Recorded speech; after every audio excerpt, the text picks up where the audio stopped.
শুনুন শুনুন ভারতবাসীগণ, আজ আবার এক ঐতিহাসিক ঘোষণা হতে চলেছে। ইংরেজরা তাদের সবচেয়ে ভয়ঙ্কর সৈনিককে জালিয়ানওয়ালা বাগে পাঠিয়েছে আমাদের জনগণকে বন্দী করার এবং ভয় দেখানোর জন্য। কিন্তু এবার এই লড়াইয়ে অংশ নিতে চলেছে মুন্না, রেডবুল, ব্ল্যাকবুল এবং হাল্ক। যে এই ড্র্যাগনটিকে হারাবে সেই আমাদের দেশবাসীকে মুক্ত করবে এবং ভারতকে স্বাধীনতা এনে দেবে। পরের দিন পুরো গ্রাম এবং আশেপাশের মানুষ জালিয়ানওয়ালা বাগের দিকে রওনা দিল। মুন্না তার পুরনো সাইকেলে চড়ে সেখানে পৌঁছালো। রেডবুল তার সাদা ঘোড়ায় চড়ে জালিয়ানওয়ালা বাগে পৌঁছালো। ব্ল্যাকবুল হাতির পিঠে চড়ে সেখানে এলো, আর হাল্ক তার বিশাল পেশিবহুল শক্তি নিয়ে দৌড়ে পৌঁছালো জালিয়ানওয়ালা বাগে, যেখানে চারদিকে ব্রিটিশ সৈন্য এবং লোহার খাঁচা ছিল। ভয় আর আতঙ্কে ঘেরা পরিবেশে প্রথম লড়াই শুরু হলো মুন্না এবং ড্র্যাগনের মধ্যে। ড্র্যাগন আগুন ওগলাতে ওগলাতে মুন্নার ওপর ঝাঁপিয়ে পড়ল। মুন্না তার সিংহের মতো শক্তি এবং লম্বা শিং দিয়ে ড্র্যাগনকে নাজেহাল করে দিল, কিন্তু ড্র্যাগনের আগুন আর তেজ এতটাই বেশি ছিল যে মুন্না মাটিতে পড়ে গেল।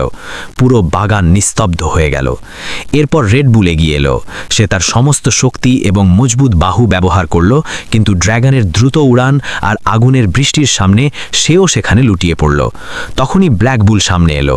তার চকচকে কালো চামড়া আর ভারী পেশি থাকা সত্ত্বেও ড্র্যাগন তাকে শূন্যে তুলে মাটিতে আছাড় দিল।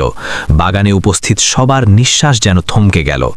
তখনই হাল্ক রাগে গর্জন করে বলল, আমি লড়ব এবং ভারতকে স্বাধীনতা এনে দেব। পুরো জালিয়ানওয়ালা বাগ এই চিৎকারে কেঁপে উঠল, হাল্ক লড়বে, হাল্ক লড়বে। হাল্ক আর ড্র্যাগন মুখোমুখি দাঁড়ালো এবং লড়াই শুরু হলো। হাল্কের বিশাল শক্তি আর নিয়ন্ত্রিত ক্রোধ ড্র্যাগনের প্রতিটি চালের মোকাবিলা করল। ড্র্যাগন বারবার আগুন ওগলাতে লাগল, কিন্তু হাল্ক প্রতিবার তাকে ধরে আছাড় মারল। এরই মধ্যে মুন্না, রেডবুল এবং ব্ল্যাকবুল চিৎকার করে বলতে লাগলো, ভিডিওটি লাইক এবং সাবস্ক্রাইব করুন যাতে হাল্ক আরও শক্তি পায় এবং ড্র্যাগনকে হারাতে পারে।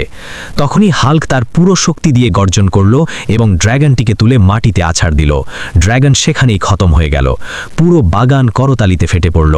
হাল্ক এই লড়াই জিতে নিল এবং সমস্ত বন্দীদের মুক্ত করে দিল। ভারতবাসীর চোখে জল আর মুখে হাসি ফুটে উঠল। মানুষ খুশিতে মেতে উঠল এবং ভারতে স্বাধীনতার শিখা আবার নতুন করে জ্বলে উঠল।